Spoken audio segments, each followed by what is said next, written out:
But sometimes in life, we can actually have our eyes fixed on different things, like drama, chaos, sin, and those are the things that will bring us down. And if you just spend all of your time with your eyes fixed on things like sin and just chaos, you'll drown. And it's almost like you can't get yourself back up. Which actually brings me to Matthew 14:30. And there's a story there, and it's about Peter when Christ was walking on the water.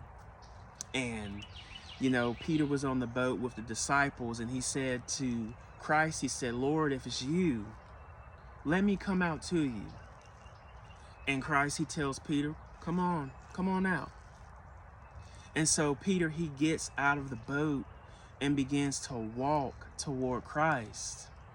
But something happens. There's chaos going on around. There's storm. There's all this stuff that's going on. And Peter takes his eyes off of Christ. His eyes was fixed on Christ, and so he was able to walk on the water. But Peter took his eyes off of Christ to what was going on around him, and he fell and he began to sink in the water. So he cried out, "Lord, save me."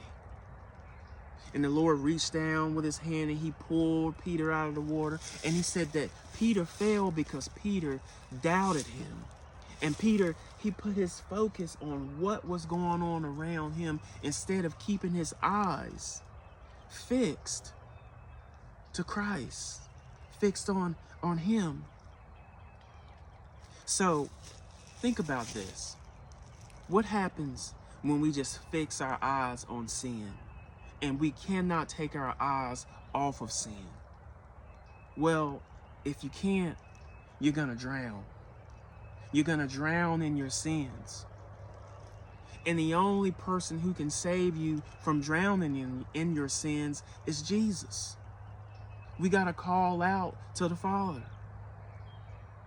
Now, obviously, yes, we shouldn't just go out here and sin freely. We shouldn't go out here and spend our time engaging in drama and chaos and all the crazy stuff that's going on around us.